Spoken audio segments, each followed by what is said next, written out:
What up, everybody? JP Finlay, Redskins Talk Podcast. Hope everyone enjoyed their Memorial Day. We are moving on. We have an awesome interview coming your way with Dan Hellie from the NFL Network. Everybody remembers Dan worked at Channel 4 for a long time, big-time DC guy, and we really enjoyed talking with him.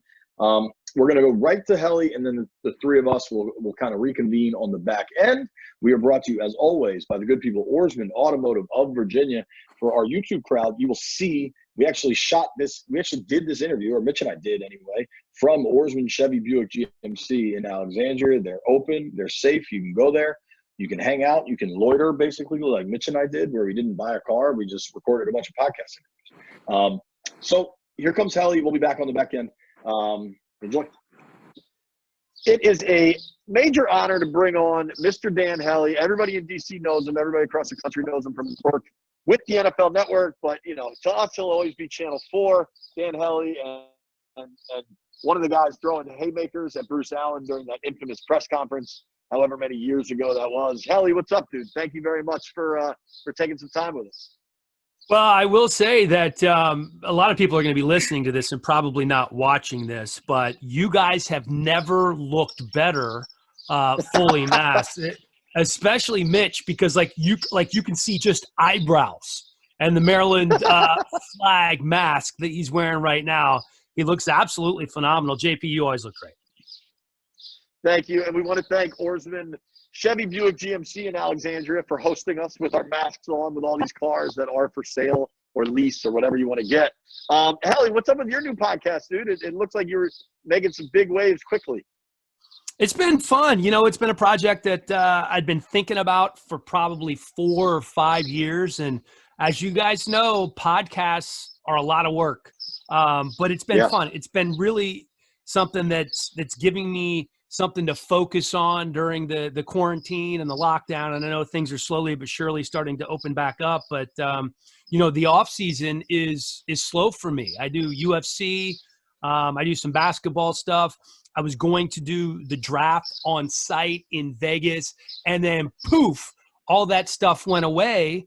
And I've had a couple of months to focus on this podcast, and it's been awesome. I had David Falk on. I've had, you know, former Redskin D'Angelo Hall, Willie McGinnis, a couple of my buddies from the media world, Jeff Darlington and Michael Silver, to talk about the Last Dance documentary that finished a couple weeks ago with Jordan and everybody else. And Falk was, you know, you guys have probably heard David Falk since he's a local guy. Like, you can literally listen to him tell stories forever. I went, I think, an hour and 5 minutes with Falk, and he probably would have gone for another 2 hours. But it's been awesome, man. MJD has been on, Reggie Wayne, future Hall of Famer. So it's been really fun to have something to focus on during all this. What's been the hardest part? JP's on bird poop watch. But what's been the hardest part? You mentioned that it's kind of caught you by surprise a little bit. Yeah, Peter, that's a great question. I think the hardest part is what you guys can probably relate to is booking guests. You know, at NFL Network, we have a booking department with 4 or 5 people. So the last thing I ever worry about before I'm on location to do a show or in studio doing a show is a guest being there. And, you know, you have guests that have things that pop up or they forget and they cancel. That's been the most challenging part. And second most challenging is to try to do everything over Zoom like we're doing right now. I like to be looking people in the eye, and you really get a feel for somebody when you sit down with them. And the coolest thing about a podcast, at least the one that I'm doing, is on the Hellie Pod, we can sit back and do a shot or drink a beer. And I have a great location here in Manhattan Beach called the 900 Club. It's a little restaurant bar, and I get to go in there before they open and kind of set up shop. And since everything's been shut down, we've had to make some adjustments, just like you guys have. Sure. We did a Memorial Day podcast with Tress Way and Nick Sundberg, and we had a few during that time, which was pretty fun. But speaking of having a few, Mitch is frothing at the mouth to talk about old Hellie's stories from the road. I'm going to let you two sort out what gets told and what doesn't. I mean, I figured this was an end of the podcast type thing. I know you're out in California now. You're all healthy. You're on the beach.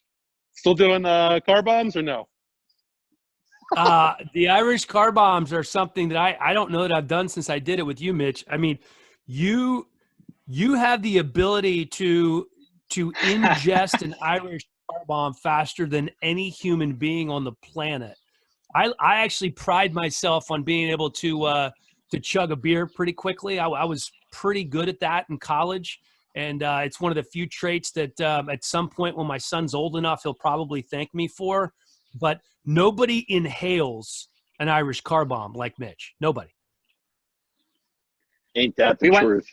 We went to Hooters at training camp a couple years ago, and somebody tried to challenge Mitch to a beer chugging contest of like a full jug of beer. Mitch looked like he was drinking air, and the other guy looked like he was drinking acid. It was unbelievable. He ingests, like you said, he ingests things at a rate that is not humanly possible. It really isn't fair, and I don't. Is that just something that's like innate? Because I don't think it's learned. I mean, you can probably learn to chug a little bit faster, but that's just a God-given talent. I mean, let's be honest. Mitch doesn't have a lot of talents, but that's one of that he owns. Hellie, it's a lot of practice. All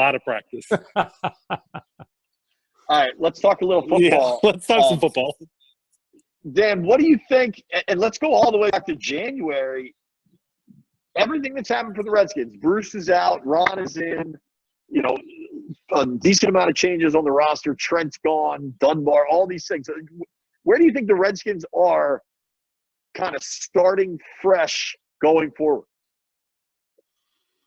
Well, I think the Redskins have nowhere to go but up. You know, I've talked about this a couple of times over the last few months, but listen, depending on where you look,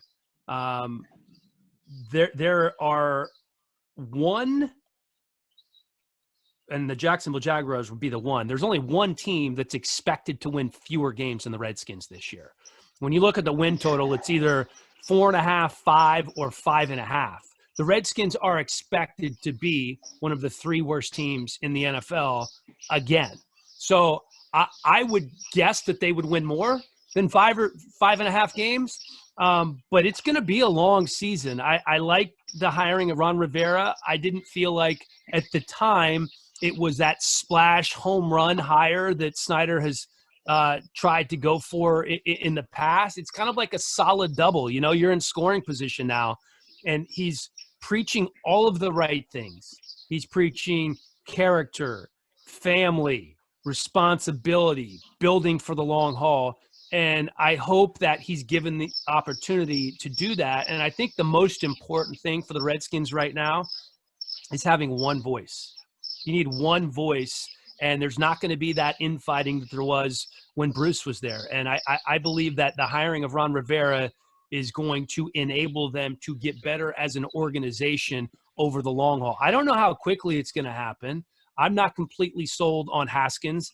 I like the pieces that they've added to the defense. I like some of the draft picks. I think Sadiq Charles in the 4th round is a guy that could be a starter for a long time on the offensive line, assuming that he keeps his head on straight. Some of the other guys, I mean, the Gandy Golden pick at wide receiver, big possession guy, that could be okay. Antonio Gibson could be a good change of pace back. He's never going to be a 20 carry a game type of guy. But I love the direction they're headed right now. I just wouldn't expect them to be better in a hurry, especially with the way that this offseason is going, guys. Listen, you add all of these new pieces and you're having virtual OTAs. It's going to be very difficult for young teams to improve quickly given the trials and tribulations of this offseason that we have never seen before.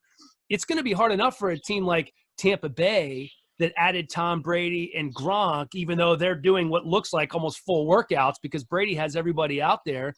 It's a new playbook for them, so it's going to take them a while. And those guys have been around forever, right?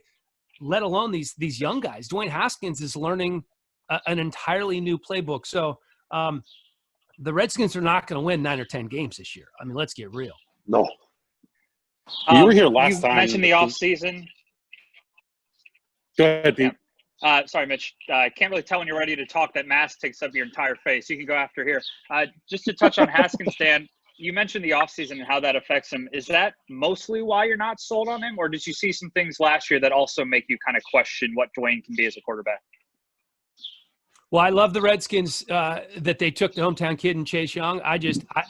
For me, Tua is a long-term guy that I look at and say he can be really special. I'm just not so – I didn't see enough from Dwayne last year.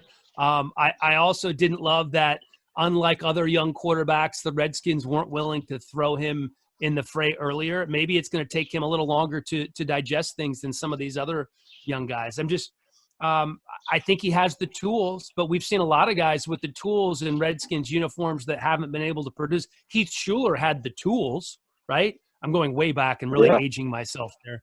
I hope I'm wrong. I hope that he's going to be great. I haven't seen greatness in Haskins on the NFL level. He had one tremendous year in college, and I know when you talk to Urban Meyer, you listen to him, you're like, wow, Haskins is the real deal. And you saw him play in college and you're buying in, but it's just everything. It's a different speed. It's a different level. I want to see more from him. The sample size just isn't big enough yet.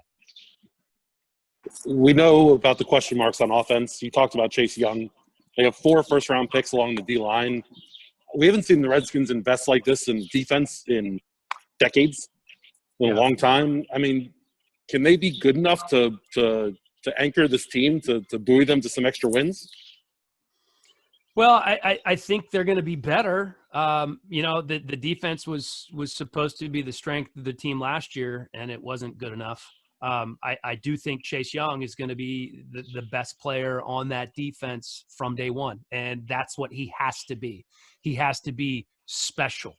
He has to be not just Pro Bowl caliber, but, all-pro caliber eventually. They haven't drafted an all-pro player since Champ Bailey, and he was never, an all-pro for them. So it's been, we're looking at like 20 years since they've had a player like that.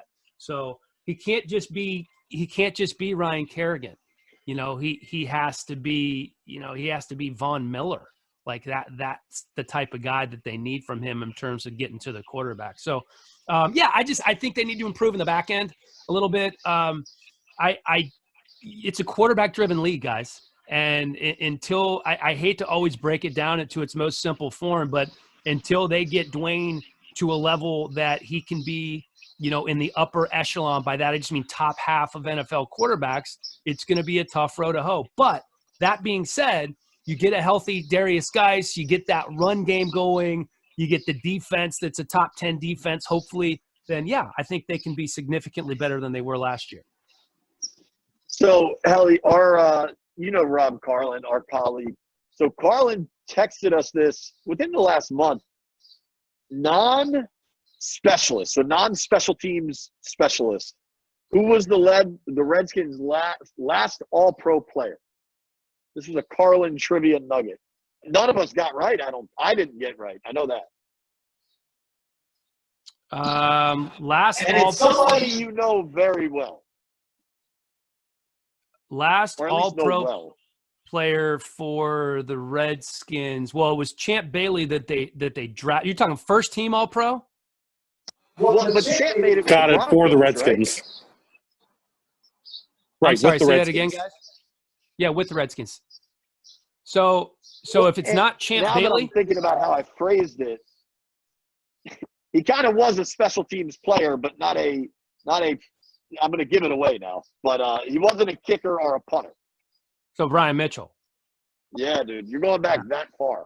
That's incredible. Yeah, I mean it's when you're talking first team All Pro. I just the best of the best. I'm making the Pro Bowl is one thing, but being All Pro is being the very best at your position in the National Football League. Yeah, you got to go back a long way, man.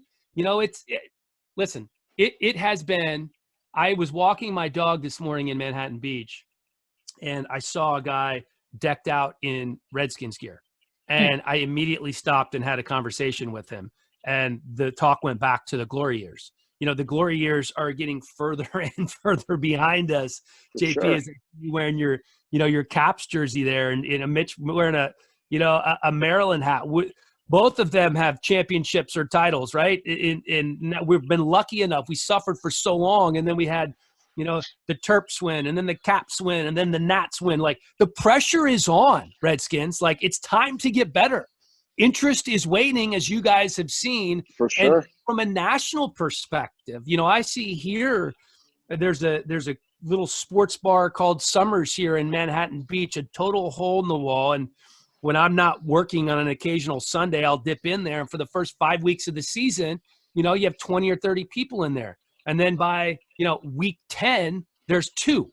And that's kind of the way things have gone, right, for the last 20 years with the Redskins. There needs to be sustainability here. And I love the fact, guys, that Ron Rivera has a proven track record. I think we all loved Jay Gruden as a dude, and as a coach, he was good, not great. As an offensive coordinator, really good. Ron Rivera is a great leader of men and a good NFL head coach with a proven track record who's been to the Super Bowl. And listen, he's managed some tough situations. I've called a couple of those Panthers games for Fox, and the situation with Cam Newton, unless he is playing well and they are winning, is never easy. Okay, it's never easy. Like Cam was one of the few quarterbacks that I've heard of who would fall asleep in a meeting, and they found a way to manage that. And whether it was Norv or whether it was Ron, like they found a way to get through that for a long time, obviously until he got fired this past year. But I'm a fan of the hire. There was part of me, I will say that I was kind of hoping that Urban Meyer would get the job, because when we talk about what makes coaches great in the NFL, it's the leadership ability. And I think Urban Meyer is just a supreme leader. Now, he's not the offensive wizard that a lot of these guys are, right? And Ron Rivera isn't either. Urban Meyer was never an offensive coordinator. He was a special teams coordinator, then basically got his head coaching job at Bowling Green, and then Utah, and then obviously went on to Florida and Ohio State. But I was anxious to see how he would work at the NFL level, and because of the connection with Dwayne Haskins, I thought he had a good shot to get that. But a good number two option, I think, is Ron Rivera. So it's interesting you say that about Urban. I was really intrigued. Obviously, it never kind of went that way. We had Urban on the podcast before the draft, and he was pretty dismissive of even the notion of coming to Washington. Like, it never even got serious. 2 things, and then we'll let you go. One of them, I think, is going to make you like roll your eyes and maybe your heart hurt a little bit. Pete, what is the greatest Redskins team you've ever seen? Well, you could say the greatest Redskins player was 2012, but my favorite team was probably the 07 9-7 team that came down the stretch with Todd Collins rebounding after Sean Taylor's death. That was the best run I've seen. And so when you say glory days, I think you mean like the grill that sells nice wings and French fries in the area, not what the Redskins do on the football field.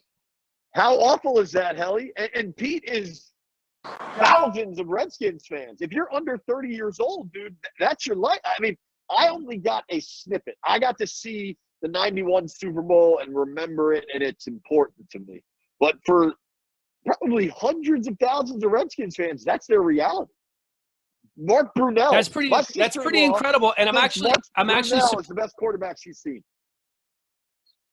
I'm actually surprised, though, because I would say during that time frame, Pete, that the RG3 rookie season was the most exciting season that I covered when I was there.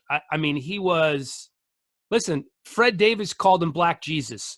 He was the most exciting player. I got hired by NFL Network the next year, and this was after he hurt himself, and, you know, they come back after the 0-4 start to make the playoffs. We had what's called an upfront in New York City, and it's where they bring out some of the on-camera talent, and we talk to, you know, reporters from the Sports Business Journal and all over, and we do a little presentation. And the guy who was running NFL Network, Eric Weinberger at the time, asked me about RG3. And this was coming off the rookie season. And I said, I think he could be the Michael Jordan of the NFL. And if that wasn't the biggest overstatement of all time, but that's what I felt. That's what I felt covering him that rookie year. He was special, but then we go on to find out how tailored the offense was to him, and then everything just kind of implodes. But that year was awesome. And to see the excitement in DC with everybody getting behind the team in RG3, there hasn't been another season like that in I think in your lifetime, right? Yeah, I mean, easily. It was Hellie, by far the best. Before that beard was gray, you were here for the Todd Collins years and the run up to RG3 and all that. Is there that in their future? No. I don't. It's not happening this year. If you're looking in the near future, it's not happening this year. I mean, listen, right. I'm not saying that they're the end-all, be-all of everything, but when you're predicted to win anywhere from 4 to 5.5 games by every major sports book in Vegas, it's going to be a long season, fellas. Like, down the road, yeah, they're going to be better. This year, it's going to be painful. So, since I've gotten on the beat, I was poking my head around out there, but since I've been on the beat, they've kind of all been long seasons. But for one reason or another, they were worse or ugly or took a weird turn. All sorts of things happened. I think this is the first year it could be a bad record, but a good season. Like, I think they could go 5-11, but actually have some signs of progress. And here's my biggest thing, Hellie, and I've made this position. I'm curious what you think. For your time covering the Skins, and really, I mean, the last 25 years, there has always been a conduit from ownership, from Dan Snyder down to the football side. It's always been one person, and it was Vinny Serrato, and it was awful. And then it was Bruce Allen, and it was awful. And there was that brief little Joe Gibbs era where he got to talk directly to the owner, and that was different. That, to me, is maybe the biggest difference right now with Ron, is that he openly talks about his relationship with Dan and that he talks to him. And there's not this like third-party intermediary that may or may not be controlling things, and who knows. Do you think that will make a difference? And is that how this thing gets driven forward? 1,000%. Oh, and listen, I'm convinced that Dan has grown up as an owner. He liked Bruce. He trusted Bruce. And he eventually learned that he had to fire Bruce. And he made the right decision there. And I think that he hired a guy that he puts his full faith in. And I think that was a good move from Dan. Absolutely. The infighting crushed that organization. And I'm not just talking about the on-the-field product. How about the off-the-field product? How about you hire an entirely new advertising and marketing department, and then they're blown out within 6 months? Why do you think that happened? It happened because there was a massive power struggle with Bruce Allen. He saw somebody else come in with good ideas and getting some of the credit, and it made him uncomfortable. Those are the facts. That's exactly what happened, and that's why those guys are gone. And by the way, they've landed on their feet. They're working for other organizations that are pretty darn good. So I think NFL clubs, Olympic efforts, like they're all doing very well. And they're doing fine. If you know some of those guys and you follow them on Instagram, you're very jealous of some of the stuff they're doing. So and I've run across some of those guys here in Los Angeles and heard some of the stories. So I think this was a move that had to be made, and you want to hire a guy. Listen, Ron Rivera's done it as a player. He's done it as a head coach. From a front office standpoint, that remains to be seen. You know, if he has the final say in terms of who the guys are drafting, but it's obvious that character is playing a big part of what's going on here, and he's trying to build a culture. I just hope he's given enough time to build that culture. Hellie, thank you so much, dude. This has been awesome. DC misses you, man. We want you back. I don't know how we ever make that work, but it'd be great to have you back in the DMV. Thanks, brother. I appreciate it. Always a pleasure. What, Mitch? What do you want, Mitch? What's your going out statement here? Next time we're out in LA and Manhattan Beach, I want to go check out this little hole in the wall you got over there. Yes. I would love to. I'd love to have you guys over in my little sideways shoebox, man. It's nice to be able to walk down to the beach during this time when everybody's kind of in the house. Dude, don't be strangers. You know I love DC, man. It's right here in the heart. So it's great to talk to you guys anytime. And let's get you guys on the Hellie pod one of these days. You know what I mean? Say the word. We are there. Absolutely. Dan All right, boys. Hellie, he's in LA now, but he's still ours. Thank you very much, dude. No problem. My pleasure. All right, big thanks to our guy Dan Hellie for coming on. Are we all holding our breath for our invite on the Hellie pod? Because I'm not going to hold my breath on that. I'm holding it. No. When he listed off like D Hall and NJD, I'm like, why would Dan Hellie ever have Pete Hailey on his new flourishing podcast? I'm never going to be on that, but it was nice of him to say. All right, so before we get into it, I'm down in the Outer Banks. Pete's still in Michigan, I believe. Mitch is holding it down, playing golf like 3 times a day. But I want to thank my guy Mac and the Mac brothers at Outer Banks Beach Setup, obxbeachsetup.com. These guys have been taking killer care of me. I can never not do the beach this way again. So I don't know if you guys are familiar with it, but the Outer Banks is like really remote, and basically they set up your beach setup for you early in the morning. So my wife and her whole family that I'm staying here with, that I had to negotiate time to record a podcast, we just walk down to the beach at like whatever your normal beach time is, 9:30, 10 a.m., whenever you go down, and the chairs, the tent, all set up. Like you don't have to carry anything. Dude, the cooler has ice in it. He gave me a blender today. Stop it. Which I haven't used until I get done with this damn podcast. I was going to say. Dude, they have a speaker, like a big Bluetooth speaker that's fully charged, ready to go. Does he rub the suntan lotion on your back? I mean, this guy does everything. Does he have a big grape leaf that just he's fanning you while you're sitting there? It's a very, I mean, they got, if I had to guess, 50, 60 beach setups a morning. So these guys are working hard. But listen, there's a cost for the service, but I will never. It's one that, like, Pete, if you and Kim are going to the beach and all you each need is a beach chair and a towel, like, fine. You can buy the beach chairs that strap on your back, you're set. But for me with little kids, dude, where I need beach toys, I would have to have an umbrella. Like, I'd be carrying so much stuff that I'd be so miserable going to and from the beach. And then I'd like already be mad at my wife. She'd be mad at me for cursing because I'm not supposed to curse in front of the girls. You know what I mean? Like, this service is worth its weight in gold, especially if you're a family guy or if you just don't feel like carrying stuff. I cannot recommend it enough. obxbeachsetup.com. It's not even a plug because I'm being sincere. Like, I'm not getting paid. No, I mean, who likes lugging around all the sand pails and those clunky chairs and the coolers? Like, it's gonna hit your shin or your ankle. It's gonna hurt. You're gonna be salty. You're gonna be sitting in the chair just thinking about packing it up in a couple hours. So I'm glad they've been able to help you out and you're enjoying the break that you deserve. It's tremendous. So let's do a couple of things. This week, probably Thursday, I'm going to put out my first roster projection of the Ron Rivera era. How about that? Juicy. I don't want to get too far into it, partly because I haven't done the defensive side yet. I want to wait till we hear from Jack Del Rio on Thursday morning. But I've got my offense pretty well hammered out. And I want you both to guess a surprise and what you think was the hardest decision. Well, I think I'm kind of cheating because I saw your tweet, but the back end of the offensive line you said was a total mess, right?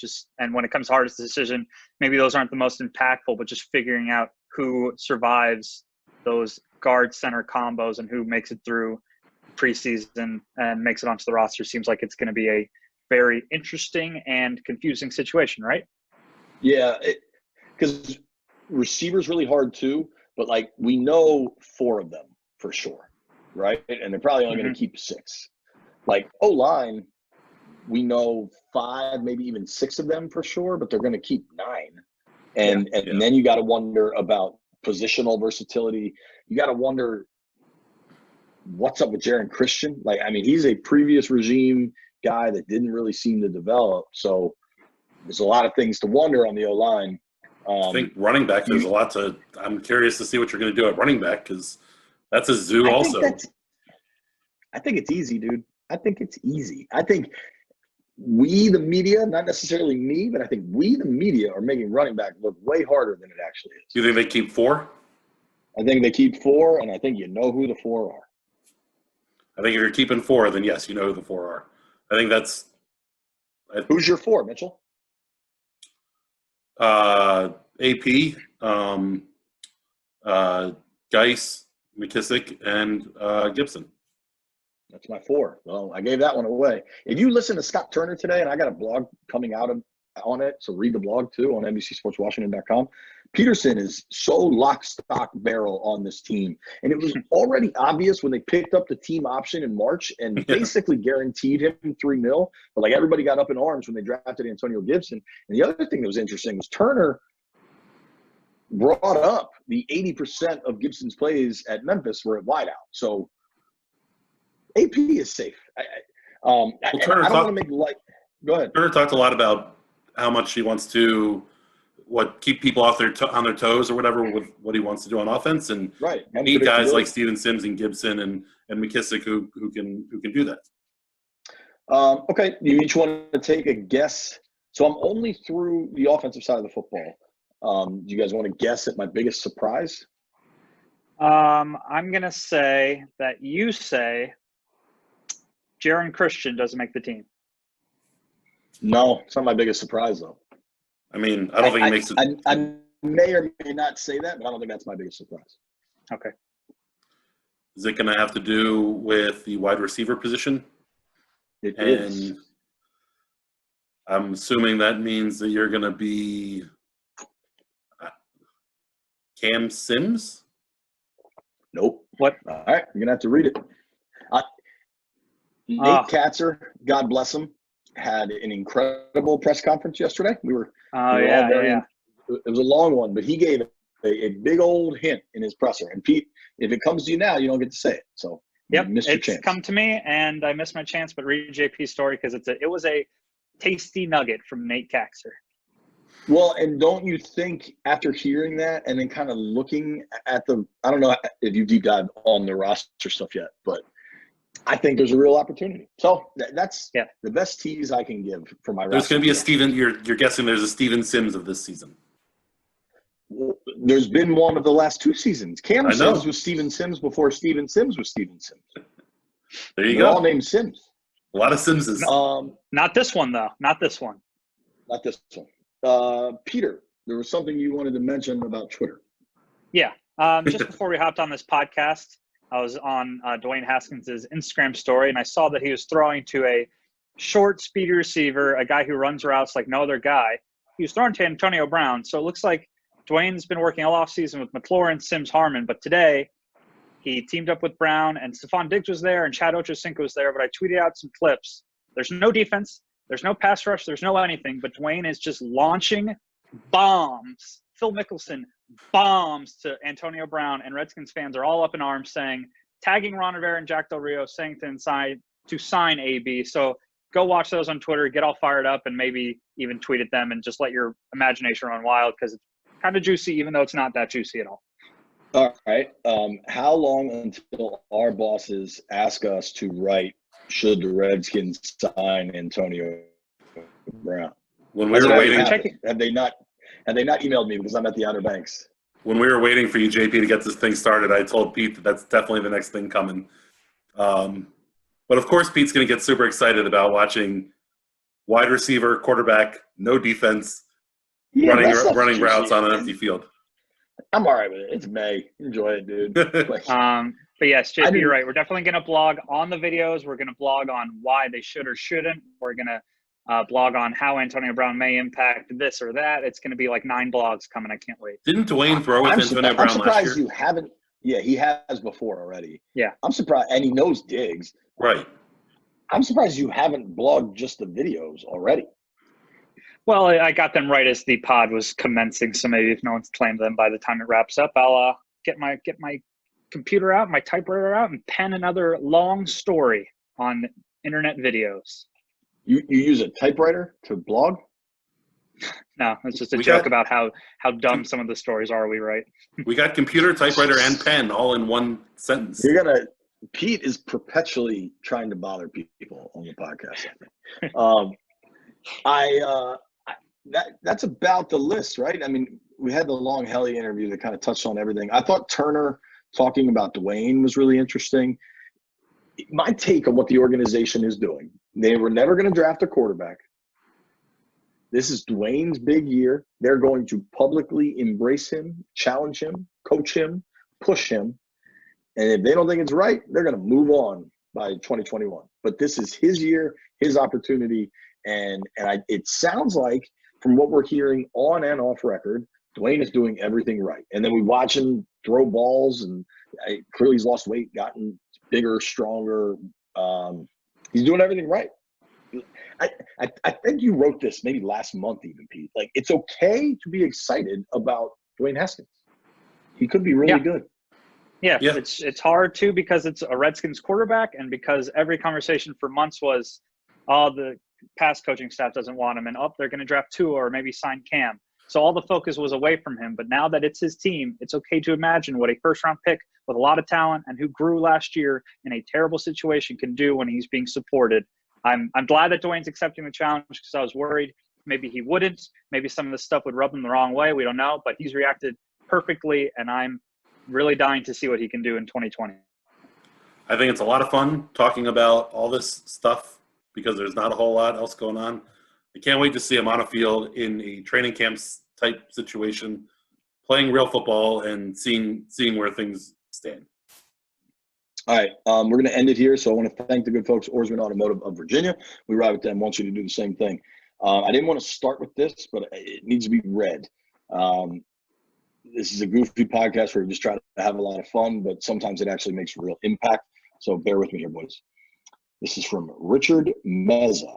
Hey, and this is also before I came down to the Outer Banks when everybody was sending me fake chair emails about the Outer Banks. So the subject line to this email was, I'm not the chair guy, but I wanted to say thank you.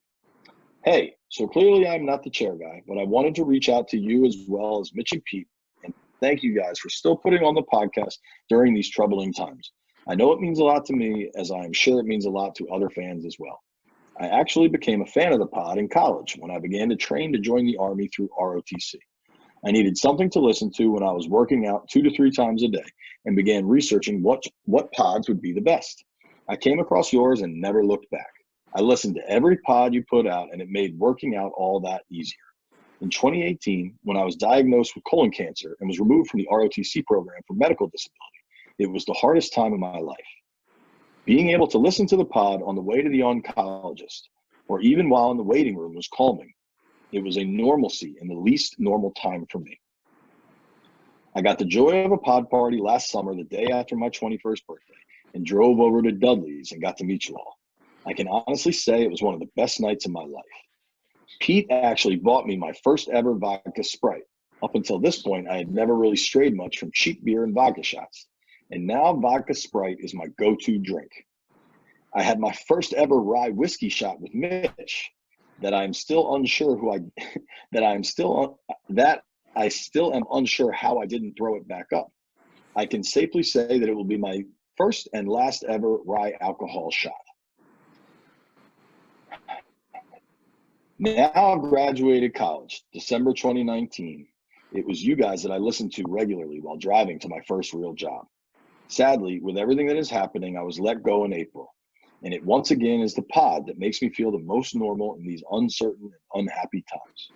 It's amazing to me how impactful something like this could be in my life, and how much better your guys' banter could make me feel. Definitely how bad Pete's finances could make me feel. I truly can't thank you all enough and hope that you all are safe and well. Have a good vacation, Richard Meza. Chills. Yeah, goosebumps. Richard, next time we get together, we're taking another rye shot. We'll buy you whatever you want, pal. Yeah, thank you. That's cool. Listen, That's the coolest of cool. That's it. But let's try to pay it forward a little bit. I don't know what Richard Meza does, but clearly he's a young man that works hard, ROTC, fought through cancer, graduated college. If any of our people out there know of any job opportunities, email me and I'll send them to Richard. We'll see what we can do to help. I know a lot of people out there are dealing with that kind of stuff, and it's awful. And I hope we can all get back to normal and everybody can get back to work and things will move on. The absolute least we can do is to keep doing what we do and try to build our community here. But I just wanted to share that note from Richard. It struck a chord with me. I'm sure it did with you guys and maybe everybody. Let's just try to help one another while we can, especially in crazy times like these. Correct? Yeah, you want to give out your email one more time? I know you've done it on past episodes, but just right now to help Richard. Yeah, but what's your phone number real quick? I'll message it to you offline. You just give out your email and we can wrap this up. What is Mitch about to pull something up? Oh, great. 240-505. Don't you dare. You can guess the last four. Wow. I got sweaty there. My email is james.finlay@nbcuni.com. Hit me up, man. My guy Rob Cerrone never stops emailing me. So there's people out there. Can we give hints towards the last 4 digits of your phone number, Pete? I mean, how would you give a hint to 4 digits of a phone number? I'll give this like one. Jersey numbers. It's very close to Pennsylvania Avenue, to a famous house on Pennsylvania Avenue. God damn it, Mitch. That was way too big of a hint, dude. Oh, all I was my going to say God. was Gilbert Arenas. That's all I was going to say, Oh, which is the most generic hint ever. Mitch, people are going to be texting him very soon. Good. it's one thing to get. We all need a little entertainment in these times. Oh, my God. You're so annoying. I'm so mad at you. And when, I'm actually mad. If you should be. I'd be furious, by the way. Yeah. If you get a ton of text messages, you got to screenshot it and put them on. Yes. Of course. I will. I'll never pass up an opportunity for more shtick. Hey, man, life is content. All right, we got to go. It'll be fun. Thank you very much for listening. Shoot Pete a text if you want. Let's make a rule. You're not allowed to call him because calling is invasive. If you can crack the code that Mitch completely gave away, then shoot him some text. And no funny business. Just regular. I'll answer a text or two, and it'll probably end after that. But I'm happy if you take the time to listen to us. I can text you once or maybe twice. All right, we got to go. Thank you for listening. If you made it this far, I owe you a beer.